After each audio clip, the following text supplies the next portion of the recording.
pursuit of godliness. He's talking of sanctity, of certain behavior, and a starting of other behavior, of a putting off of the pattern of sinful living that characterize our lives, and to put on Christ-like attitudes, Christ-like works and deeds. There's a putting off the old self and a putting on of the new self. And that's true here in verse 29.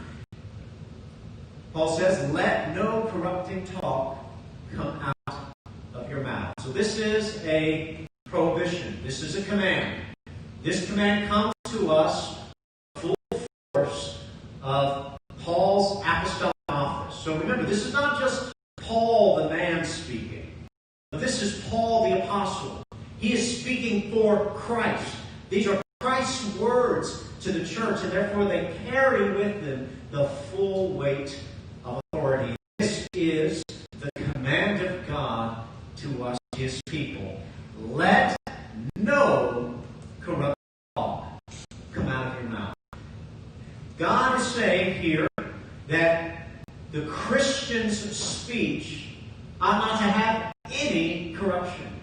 Now, friends, that word for corruption, that word is speaking of something putrid, decaying, something rotting. We all know that those vegetables that we've kept, and we had every intention of cooking them sometime in the week, went bad. And that banana began to stink, and those peppers began to ooze, and there's a foulness to that rotten produce. The foul stench of rotten meat. Friends, the speech that can come forth from our lips, that brings death and decay. And that's what Paul is speaking of. He's saying, if you're a Christian, there must no longer come from your lips any talk, any speech, any words that are harbingers of death, harbingers of corruption, harbingers of sin and evil. Let no corrupting talk come out of your mouth. Do you see the standard there? Paul isn't saying 99% of the time your speech ought to be gracious and good, but that 1% you're free to do with as you please. But God is saying that our speech must be completely holy as His speech is holy to perfection. I hope you realize that, friends. That on the one hand, if you're seeking to justify yourself by your own performance, God sets the standard and He says, be holy, for I, the Lord your God, am holy. If you're trying to earn God's favor by your good works, you must be completely perfect. And in the Christian life, friends, as we have been justified by grace, been reconciled to God by faith in His Son, that is the standard that we are to seek. That is the destiny that the Father has for us, that our speech would be completely, totally, perfectly holy.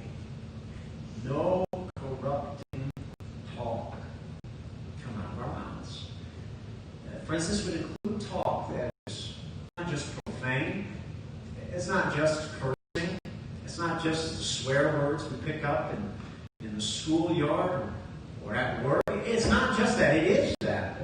But this speech, friends, also includes those words that inflame the passions, lewd words that spur on lust and all manner of violence. This tongue can be an instrument for great blessing and an instrument for great cursing. But remember, friends, Christian morality always goes deeper than this. I've talked about it numerous times.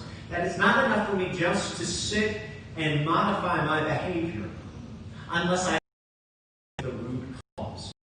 So, friends, we talked about last week how Paul likens the command to not steal to command to work diligently, to labor earnestly.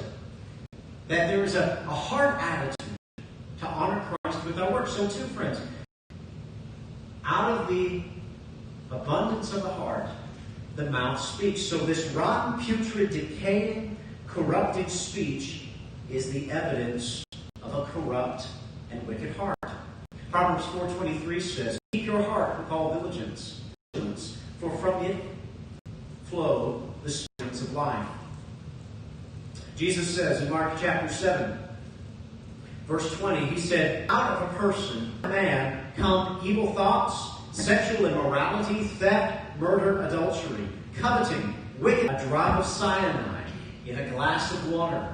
It has permeated the whole extent of our humanity. Our thoughts, words, and deeds, all of who we are is polluted by sin. It is